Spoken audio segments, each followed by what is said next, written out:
We are single-digit days away from the start of the season. We are finally here. Football season is upon us. Landry Locker live in H-Town. Cody Suits live from New York. Texans getting ready for the season, and I wanted to ask you this question right off the top, Cody. What are the non-2023 keys, individuals on each side of the rock? Here's the rule, though. You cannot say someone who was drafted in 2023. Okay. In other words, like, which one guy would you say is the key to his side of the rock? And you cannot say CJ Stroud, and you cannot say Will Anderson. Yeah.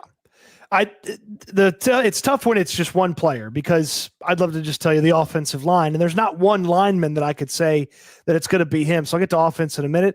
Defense, to me, if Kamari Lassiter is even way better than he was last year, and he is a force at cornerback along with Derek Stingley, then I know they're going to get pressure with the multitude of guys that they're going to use to rush the passer.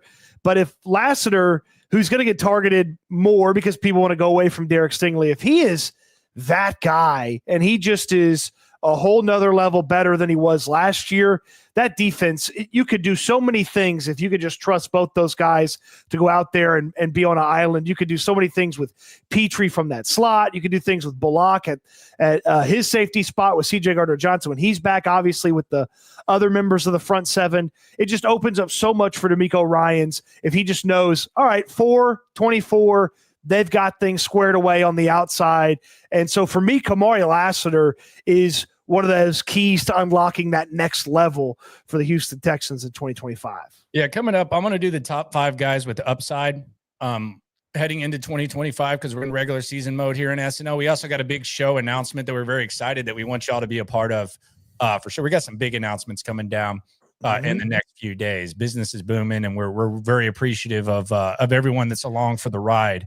But I'm not going to overthink this. I'm going to say it's Derek Stingley, because Derek Stingley takes away half the field. And I think if Derek Stingley's not on the field, then all of a sudden Kamari Lassiter goes from being that number 2 guy to having to be depended on to be the number 1 guy. And then all of a sudden you have a rookie on the field that we've seen kind of have some highs and some lows. So for me, it's Derek Stingley. I think he's the straw that stirs the drink. I think he's a dark horse defensive player of the year candidate. We saw him healthy last year.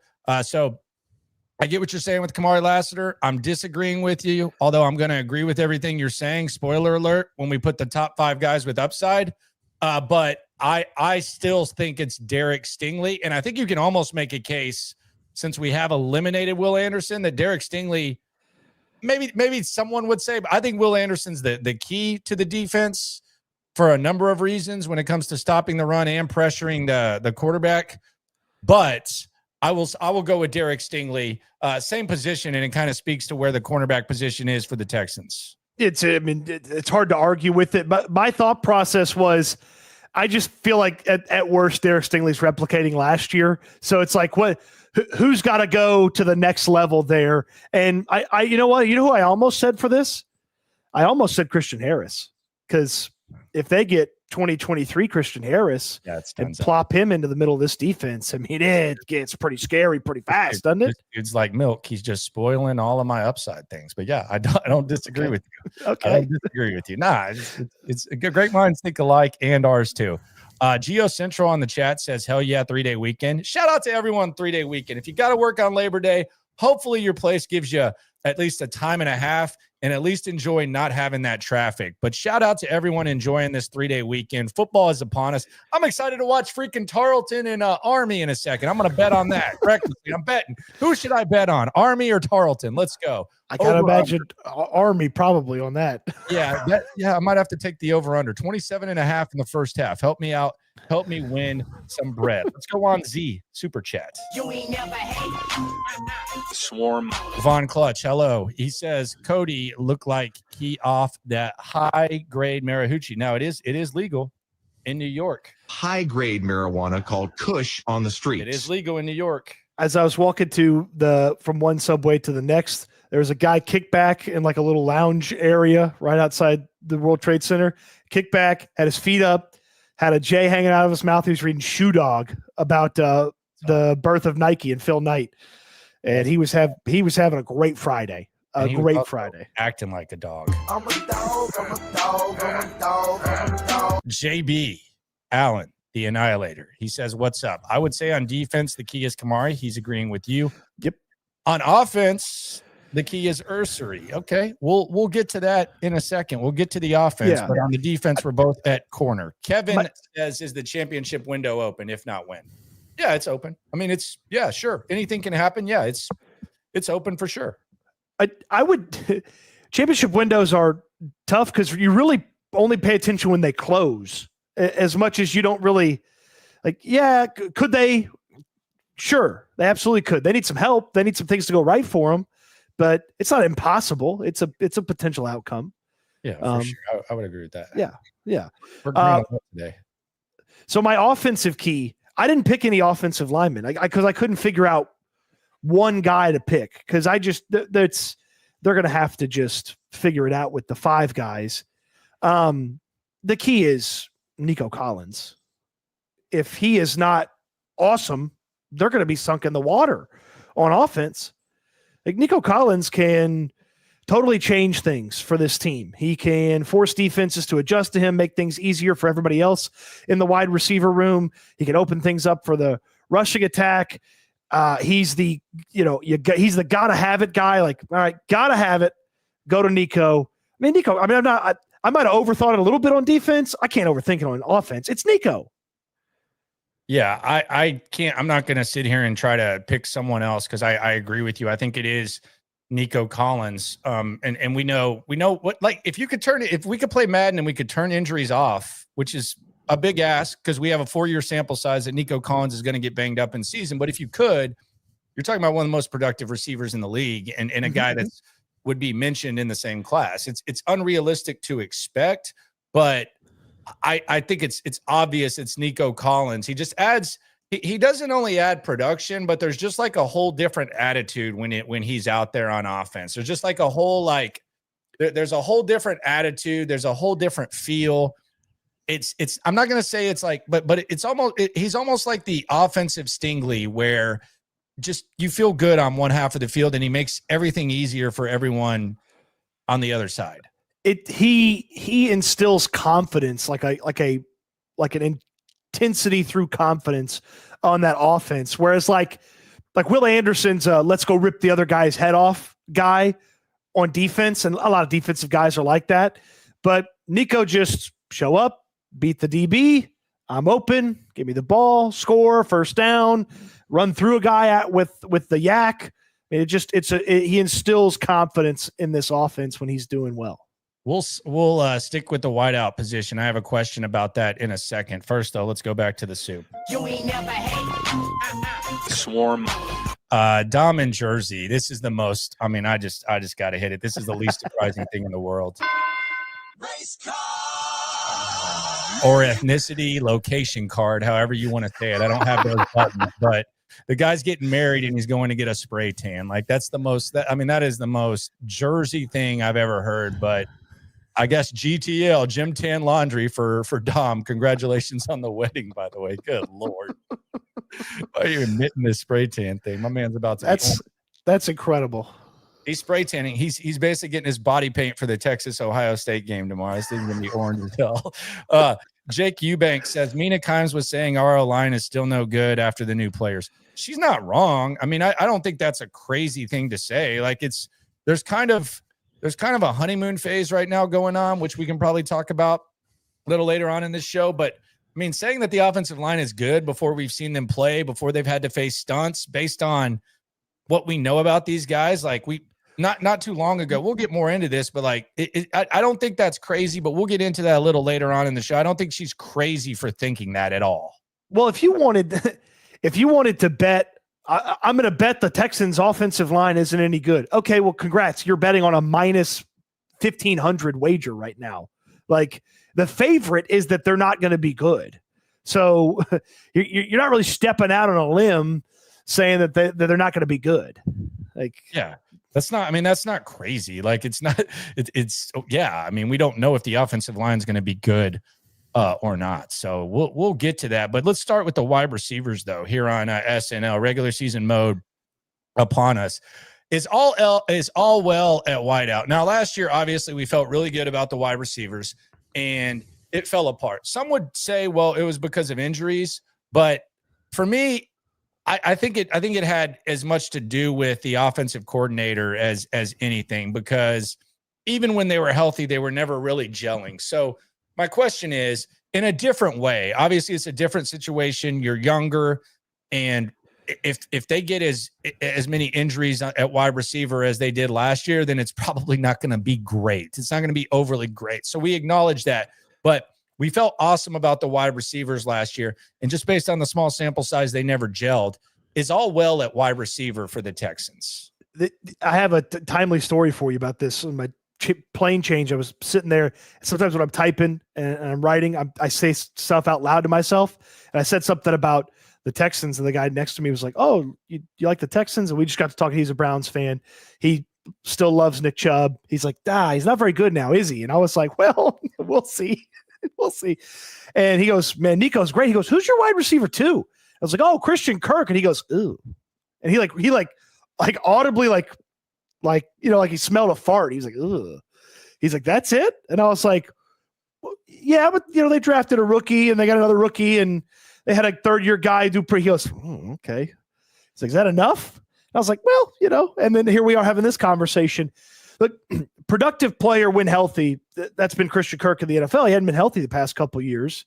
And, this is going to be a situation where after Nico, it could be anybody's day. One day it may be Kirk. One day it's going to be some of these other guys. But I don't feel like they've got a second guy that they're just always going to be able to get the ball to, who's always going to be able to get open. Whereas, last year going into the season, okay, there was still some unknown, but you thought, hey, when this clicks, CJ's going to have Tank open, CJ's going to have Stephon open, Nico's going to be doing his thing. Like, I don't have that right now with this wide receiver room, but they've certainly got a lot of options. And walking into the season, the depth feels a lot more put together than it did a year ago, 1 through 7. Like the 1 through 7 this year feels like they're much deeper than the 1 through 7 last year.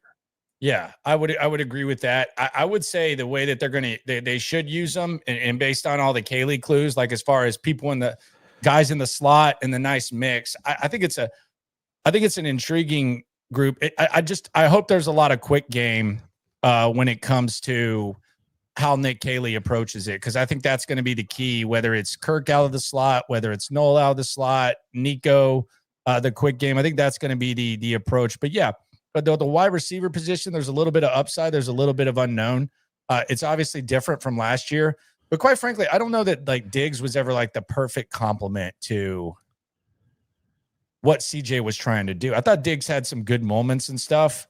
And I also think, that the Tank Dell thing was something that we kind of ignored because he was coming back from an injury last year. And the reality is he was a non-factor the overwhelming majority of the time that he was on the field. Even when Diggs left, and got hurt, Tank Dell was a non-factor. He had some games he wasn't getting as open, and offensive line wasn't blocking. He wasn't being used as good. And we started to kind of see it against Kansas City, which is why the injury was so frustrating. But I think last year with Tank, it was kind of ignored that he was coming off of the injury, and he just wasn't he didn't have the same level of production as he did the year before.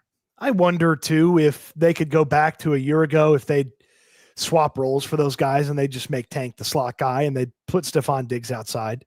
It felt like they very much forced the Diggs slot element, and he had some productive moments from the slot, certainly, but he never felt like a supernova in that role. And Tank never really got going as sort of that outside only guy. And that's another element of, like, you talk about the offense and Nick Kaylee moving guys around on this wide receiver group, inside, outside, Kirk lining up outside Nico lining up inside, Hutchinson or Higgins. Like, there's going to be some fun stuff from that standpoint where Kaylee's, using the what do they call it? The multipleness. Didn't that one of the wide receivers said that? Like all the guys can do a lot of things. So moving them inside and outside, I'm excited to see how Kaylee utilizes that to make things easier for this offense. You ain't never hate. Swarm. JB Allen, the Annihilator, says, shout out to Nebraska winning versus Cincy last night. Dylan Raiola walked the halls of Arrowhead looking too much like Patty Mahomes. Dude, F Nebraska. I will never bet on them. I will never bet on them again. And I hate that quarterback more than anything. He needs to start acting like Tom Savage because it's more accurate of how that weasel plays. So I will never make a purchase on Nebraska. And I take back every nice thing I've ever said about Nebraska fans too. So kind of tells you where I was at yesterday. Boy, that Cincinnati quarterback, he looks like he's never thrown a football before in his life. That throw at the end, that receiver's got to make a little bit better effort than that. I mean, That was, dude. That's just a brain dead approach there when you're already in field goal range. Like He avoided that football like a pre-puberty junior high guy avoids chicks on the dance floor. Dude, that was pathetic. I take it Nebraska did not cover for you. They did not.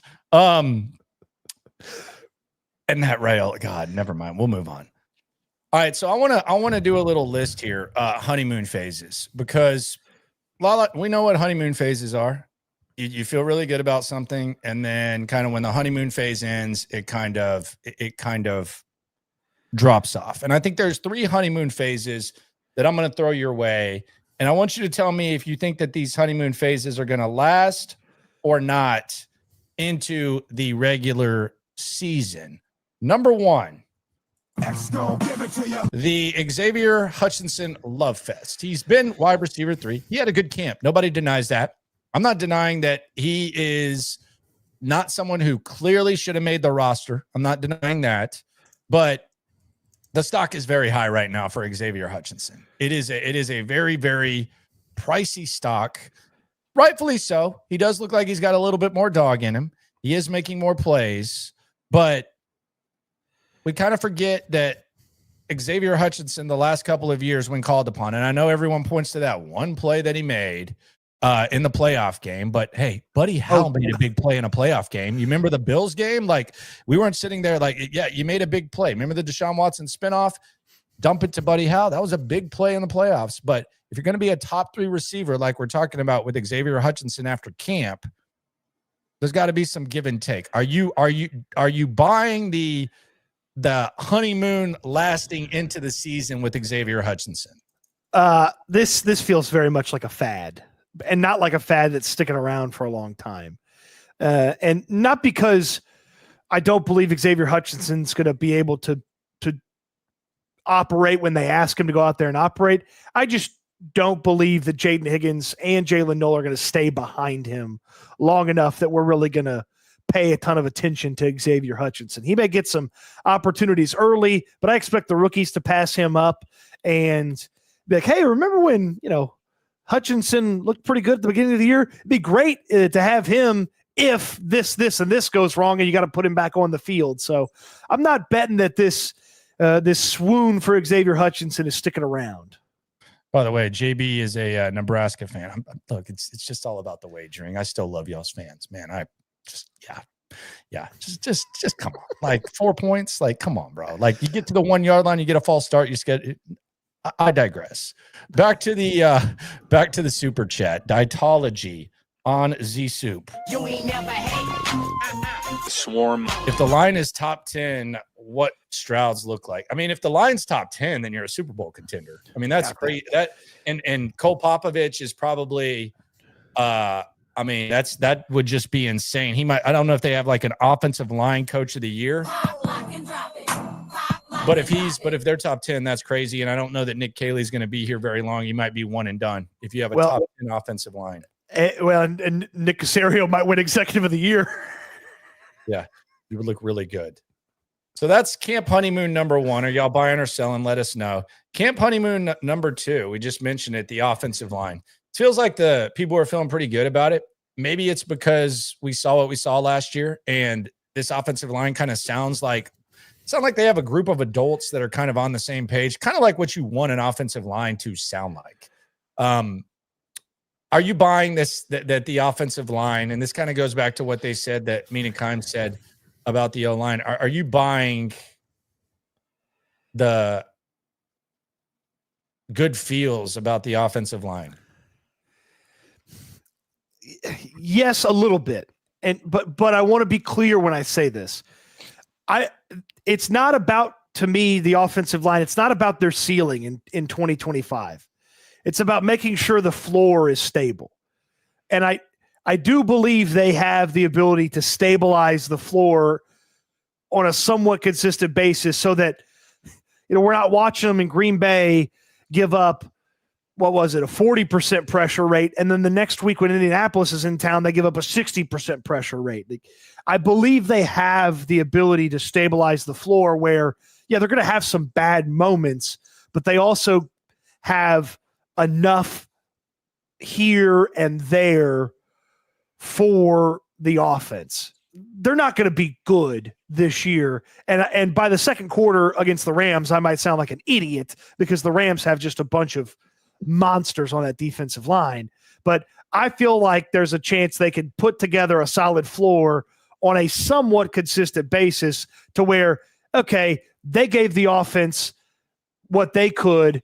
It was up to the other 6 guys on offense to make it look good.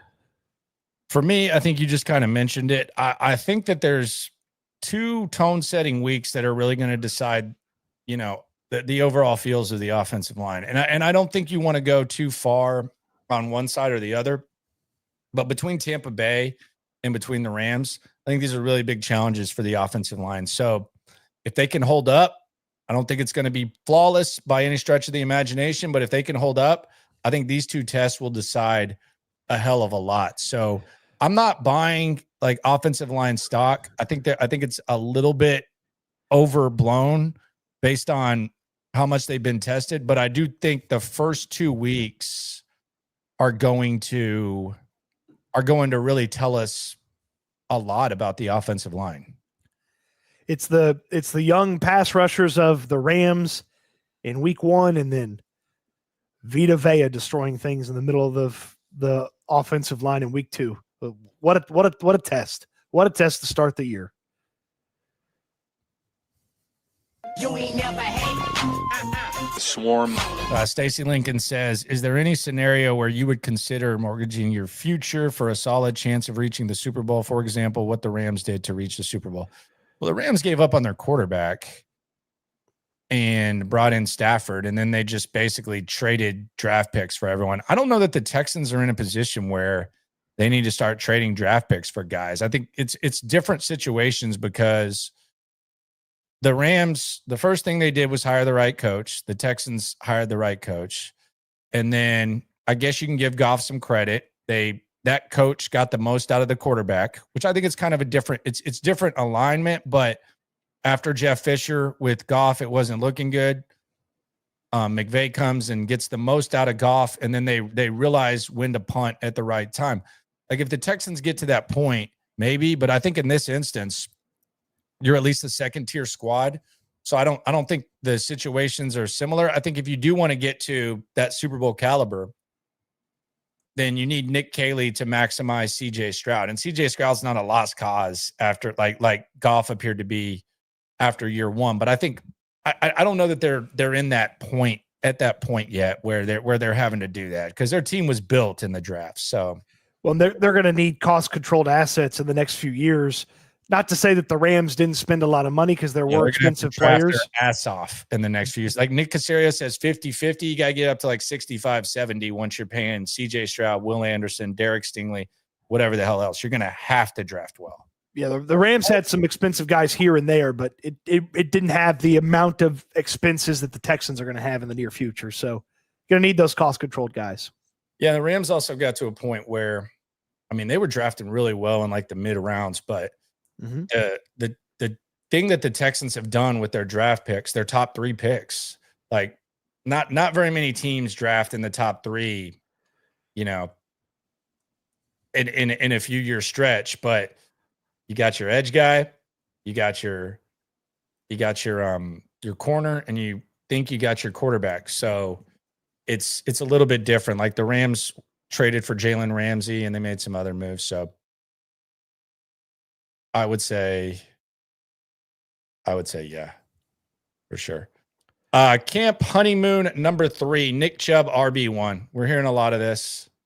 Feels like there's a lot of Nick Chubb people who are actually watching kind of question it, but then there's also some mentions of like Nick Chubb and being RB1. Are you buying this? How long do you think this lasts? A few weeks. He's not going to be he's going to get the first crack at being the number 1 running back, and they may dedicate carries to him. I don't believe that's going to stay. Somebody, be it Dameon Pierce or Woody Marks, is going to take stuff away from him as the season gets going. I very much believe that. And then they maybe distribute Nick Chubb and use him as necessary in certain situations where he fits maybe better than the other guys. But there's not going to be any scenario where he's getting like 25 carries a game like some teams running back ones would get. That's not going to happen. I just don't know, like at this point, like if Nick Chubb can be the lead dog in the committee, or even someone that has a healthy helping of the pie and holds it down, for me, that's good enough. But I don't even know that that's realistic with what I observe from Nick Chubb. And I don't know that it's realistic over a long stretch. I know that he's very respected. I know that he has a hell of a body of work, but at this point, like as far as RB1, I think he just needs to be at least RB 1/3. Like that's kind of where I'm at. Like there's a lot of talk like with people in fantasy leagues and stuff. Should I take Nick Chubb? I would say no. I think it's a committee, but I don't have like high expectations, and it's out of respect to everything he's been through and the point where he is in his career. So yeah, that's kind of where I'm at on that. The likelihood of them ending up with a running back 1, it sort of rests on Woody Marks taking over, because I don't see that Chubb or Pierce would be the guy that's going to solidify that position to the point where you're like, okay, well, let's get him a little bit more and let's take away from the other guys. So if they ever have a running back 1, it's either Mixon came back or Woody Marks turns into that guy over the course of the season. Yep.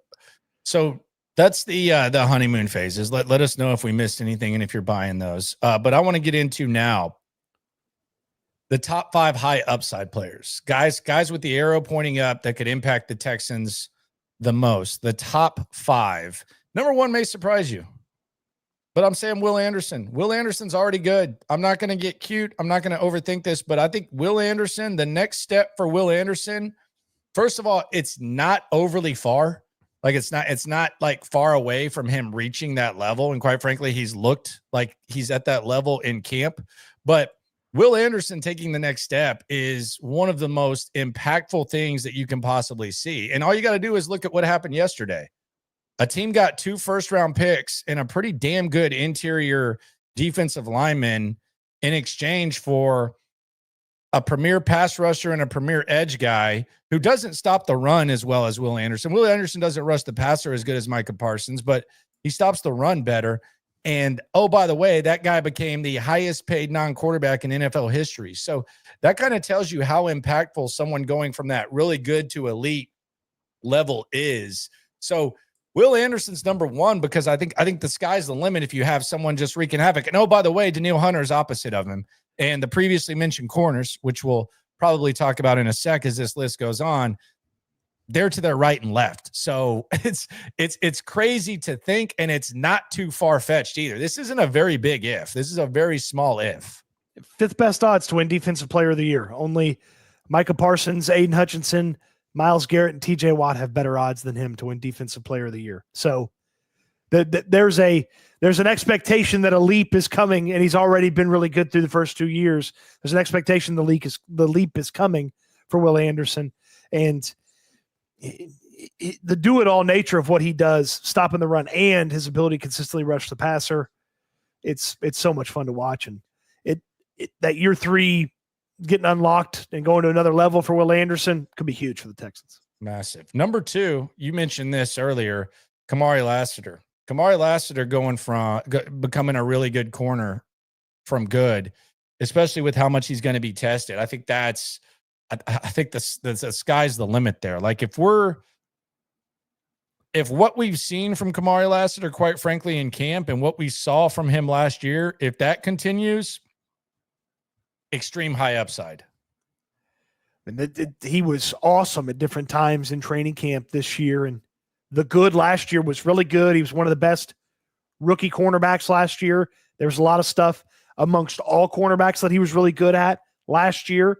And I just like the way he talks about this second season and how much he understands things. And I asked him a couple weeks ago, you mentioned you understand the game a little bit more. Where does that help you out? And he's like, oh, just understanding what's coming at me, seeing it before it happens, and not having to think about things and just being able, because I know what's happening, to react to it. And the potential for him is super high. And again, you have 2 lockdown guys. It's making things so much easier for those other 9.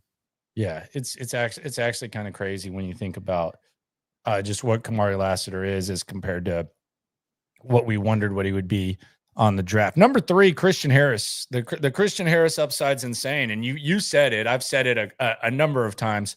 If that guy still exists from 2023, then I don't even know what to say about what D'Amico can do when it comes to the linebacker position. Like the athleticism and the depth at this linebacker position. The one thing about Jamal Hill, I don't know how good of a every down linebacker Jamal Hill is. I don't know if he's capable of being a nickel guy. He seems like a really good special teams guy. He can run. Like all these linebackers now can run. And I know sideline to sideline is one of the biggest like cliches when it comes to linebacker, but I tend to believe that the 2023 version of Christian Harris still exists. And when you factor in what we've talked about, and we've already talked about a guy on the edge and a guy on the outside, you talk about a guy like in the middle of the field as well, and you sprinkle that in, and you also kind of get to limit what you're asking Petrie to do. It's scary, the upside of Christian Harris. And these first 3 guys on the top 5 high upside player list, it doesn't feel like far-fetched. Like you're not sitting here saying, well, if Titus Howard becomes an elite right tackle or something like that. Like these are not far-fetched upside guys. It is so funny you say that. Right as Applejack's had his comment weigh in, but that's the big question, is how much of 2023 at the end of the year Christian Harris is going to be there.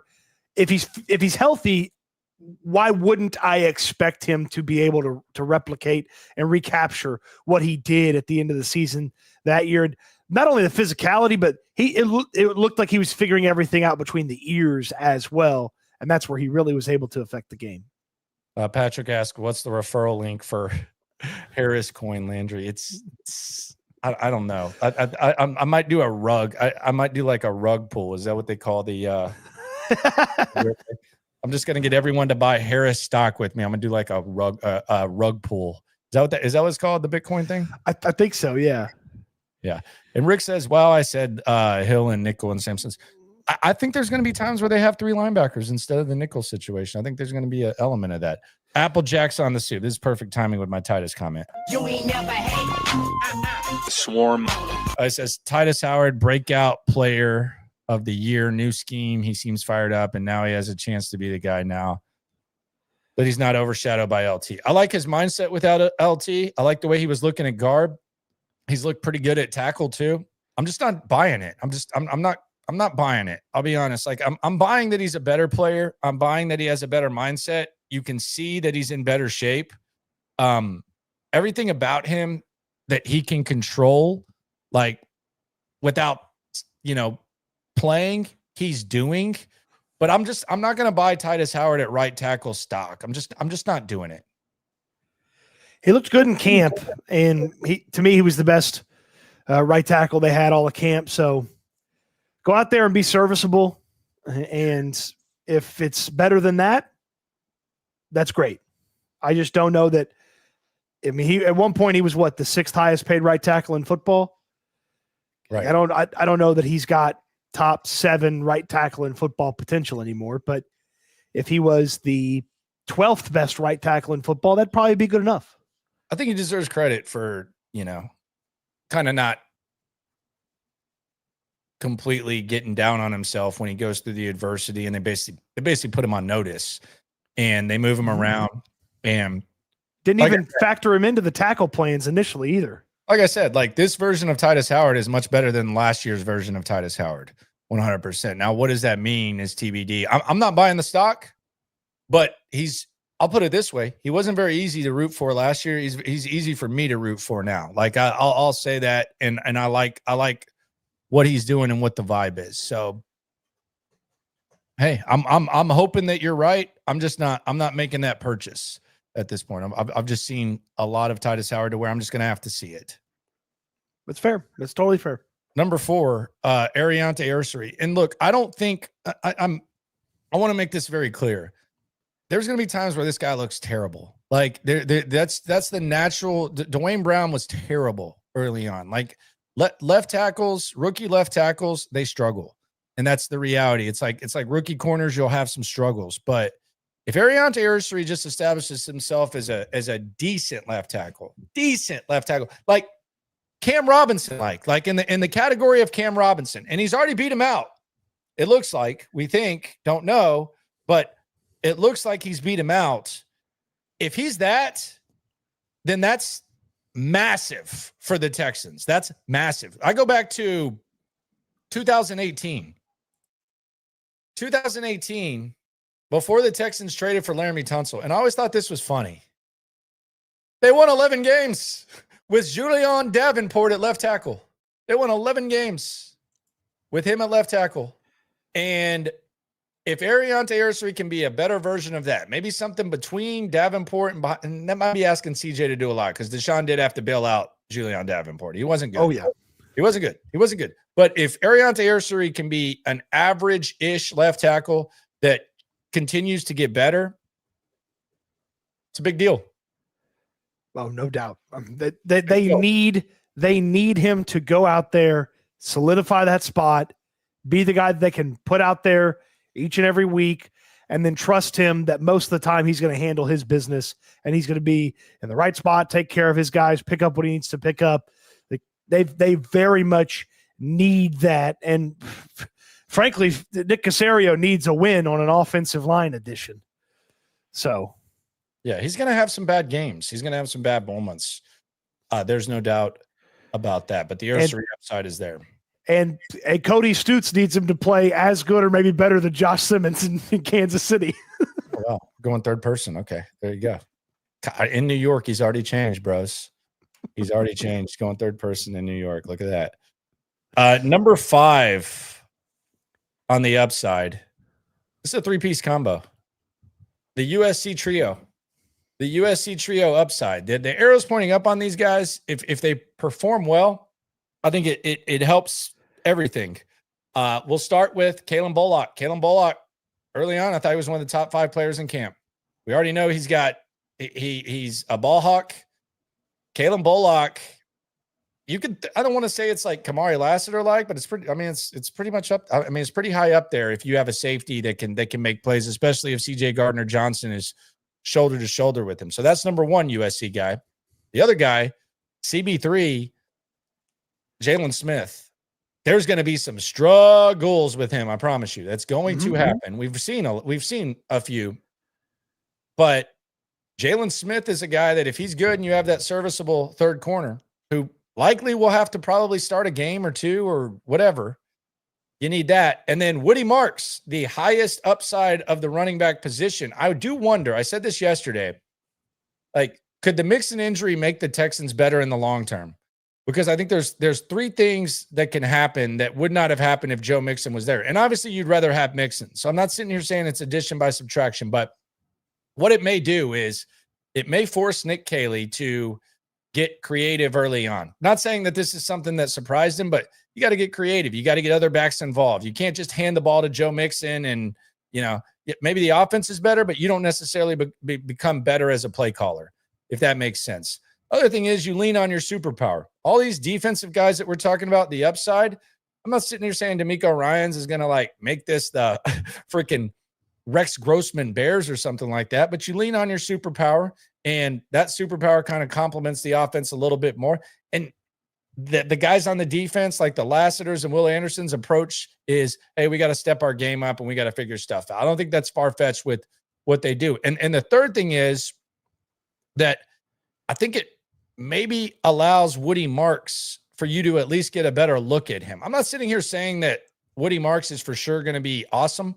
He does have some awesome skills, specifically catching the rock. He does have more juice than Nick Chubb. But if you have Joe Mixon, you're probably not overly urgent to see what you have with Woody Marks. I think now you have that. And I think he's the guy with your most upside, and he's your youngest guy. So these three guys, I think the upside that they possess, there's an impact on two of the three phases on the team. Short term, you see rookie running backs help gut teams every year. Every year there are rookie running backs that come into situations and help teams out. Sometimes they are bell cows turn into the number one guy. You saw that with Bucky Irving and the Tampa Bay Buccaneers. Sometimes they're just guys that are there to help in certain situations. I think about like Ray Davis last year, 500 rushing yards, handful of scores. Like you can get usefulness out of rookie running backs, and that's something that Woody Marks was going to be used regardless of if Mixon was here. Now without Mixon, opportunity for him for a little bit more. Plus, that running back room, like it's an old and not a long-term solution really in any of those spots outside of Woody Marks. It'd be nice to know about him just for the future as well. So I'm pretty intrigued to see how much initially Woody Marks is trusted and then how quickly he can earn more with this offense because of who's in front of him and the situations that they may put him in and how well he succeeds in those. And then the other two USC guys in the secondary, Jalen Smith's going to play. The growing pains is going to be something you'll just live with, but he's been much better than most people expected him to be. And he's not been that put in a box so he can only play on the inside of the next level. No, he's made some plays in the preseason where you're like, okay, there's a little something there, and a willingness to come up and tackle from the cornerback spot is something the Texans seem to identify pretty well in their corners. And then Bullock, he allows DeMeco Ryans to get risky with some things ahead in front of him, and then he can just go about trying to make everybody else right from that center field spot. And it's going to be a fun watch this year. Well, the other thing that I think is something that was frustrating last year, and I think it can be a club that you need in the bag of a quarterback who has suspect offensive line in front of him. You need to get the ball out of the quarterback's hands quickly, and getting running backs involved in the pass game is a way to do that. And they didn't do that last year. It's very frustrating because you kind of saw what Mixon brought to the table. It wasn't just between the tackles. It wasn't just running the rock, but I mean, he was catching the ball out of the backfield very well. And I asked Bobby Slowick in February or January, whatever it was, what's going on? He said, yeah, we need to do better at that. And I was like, we need to do better at that. Like, brother, it's been like, you're over 16 weeks into the season, my friend. Like, that's terrible. So if you do that, it helps, like, just like slot receivers, just like tight ends, just like the quick game, it helps. It helps. First of all, it keeps the defense on their toes. Like it keeps the defense on their toes when you have that threat, and it makes them aware. But like you've got to use that, and that's one of the things that Woody Marks does that hopefully they figure out, and hopefully they use all the running backs out of the backfield in some way, shape, or form catching the ball, because it's a perfect counter to a suspect offensive line that we didn't see last year. That was one of the most pathetic displays by Bobby Slowick. Wasn't great. Yeah, they've thrown it to Danian a couple times in the little bit that he's been available in the preseason. So intrigued to see if that pops up in the regular season.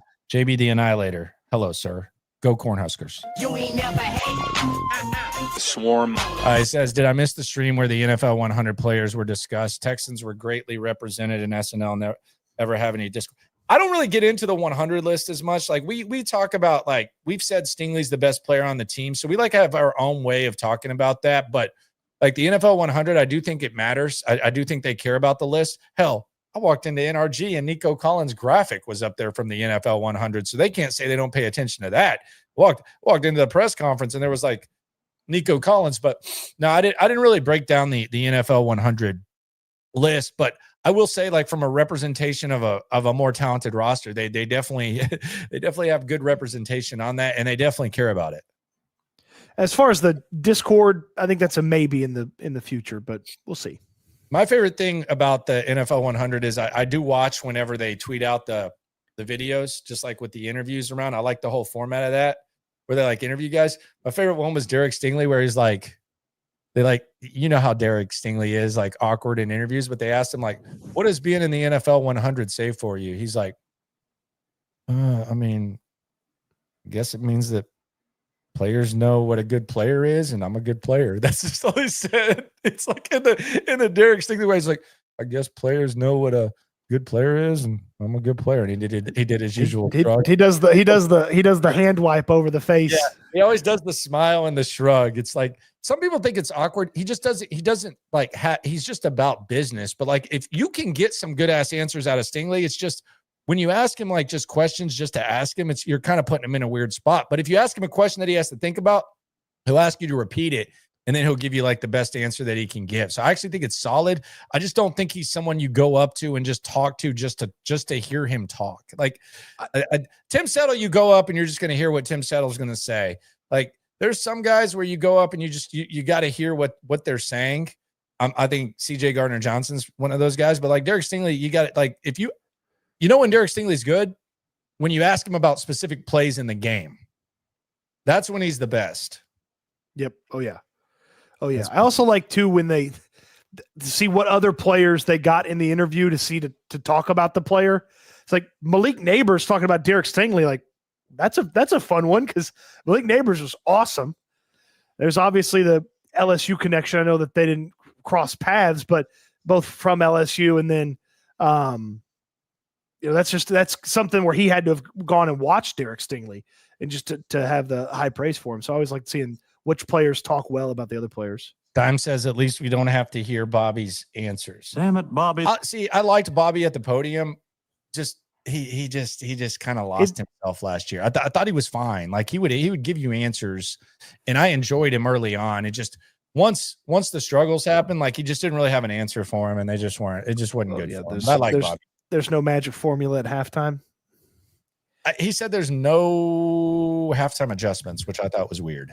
Yeah, that was dumb. So there you go. That's the top 5 upside players. We've talked about the honeymoon phase, and we got football. We're single digit days away from the game in Los Angeles. Nice little 3:00 game to start the season. Never hurt anybody. I kind of like that the road like 3:00. That's nice. I mean, I like the nooners too, but I can do a 3:00 to start the season. I'm into that. It's got to be one of the only times in team history that's when they've started the season. So, well, we start on prime time. Yep. The COVID year against the Chiefs, we've seen them start at noon a hell of a lot of times. Mm-hmm. Yeah, it's just kind of the 3:00 is not common, not overly common. So, nope. I mean, it's happened, but it's not like the most common thing. So we'll see how that goes. Big announcements on S&L. We do. Speaking of the opener, we are going to, after the opener, the Friday after, 2 weeks from today. We do have a new partnership. We got some good partnerships, but this one kind of hits close to home. We love local businesses. We love pizza. We love food. We love beer. So Spanky's in Bel Air. They had the original location that I used to go to a lot on telephone, but now they have the Bel Air location. They got specials every day, and we are going to be partnering with Spanky's this year, and we're going to be at Spanky's in 2 weeks from today at the Bel Air location. So mark your calendars. We're going to do the live broadcast there, S&L. We're also going to be drinking some beer. The wings are underrated as hell. We're going to be eating pizza. So let's sell some pizza. Let's eat some pizza. Let's eat some wings, and let's drink some beer. Spanky's in Bel Air is going to be the In the Loop gathering, and it'll be 2 days before the Texans home opener against Tampa Bay. So we'll be able to talk to you about the Rams. We're probably going to invite some of our friends out there that cover the team as well, and we want you there to roll to Spanky's. They just got stuffed crust pizza too, by the way, which big fan of. Don't know if I can give up the thin crust, but big fan of that. I'm a big fan of Spanky's as a whole. So be sure to come out there 2 weeks from today. We will be out there, and that's just the beginning of some of the announcements we got. Yep. 2 weeks from today, live show start at the exact same time, and we'll be out there. We'll broadcast live. You could chop it up with us before and after and watch the show live. We'll have the speakers out there so everybody can hear, and it's going to be a blast, man. We got some fun stuff planned for this season, and we're really excited to start letting you all in on it. So mark your calendar. Spankies is going to be the spot. See, everybody already loves Spankies. They know. So come out there 2 Fridays from now. Mark your calendars. We'll be there. We're going to be there throughout the year. We're going to be working with Spankies. I love them. Like I really do love it. And I support the local businesses, and I'm proud of them for opening the new location. And we look forward to being out there. So shout out to Holly and the entire Spankies team. We hope you will join us. And this is just the beginning of announcements. Reaction Mondays will never, ever be the same. We'll tell you why next Tuesday, though. But they'll never be the same. Well, they'll be the same, but there'll be more to the same. That makes sense. So how much more complicated could you make it? Very complicated, but you know what? It's football season, baby. Football season. Yep. So excited. Texas, Ohio State tomorrow. Sign me up. You like Baylor, or you like Auburn tonight? I like Auburn. It's funny. I just looked down at the phone, and someone sent me their pick, and they said I like Auburn on the alternate spread. I said, damn, I like Baylor. But I don't know if you want to listen to me after Nebraska yesterday. It kind of flipped here. The Auburn's been favored the entire offseason. Now you got some places with Baylor favored. Yeah, I like Baylor, man. I like Baylor, and that might be dangerous because Dave Aranda, a frustrating guy at time, but he's very boring. He's the most boring interview in sports. He's awful. See, I must Pandaline. She's about that Spanky's new location. It's the best. It's nice. Very good. Very good. So Spanky's, let's sell some pizza. Let's sell some wings. Let's party 2 Fridays from today. It's just the beginning of the announcements we got here on S&L. Appreciate y'all for rolling through. Yep. Subscribe. 9/12. Put it in your calendars. 9/12. Put it in. We got you covered. Subscribe, like, ride along. Always remember, when it comes to this Texan stuff, we're all in it together. New York, Cody, you've changed, bro. Cody Stutz would like to remind you to eat good, sleep good, be good. We'll talk Texans again soon. Thanks for watching, everybody.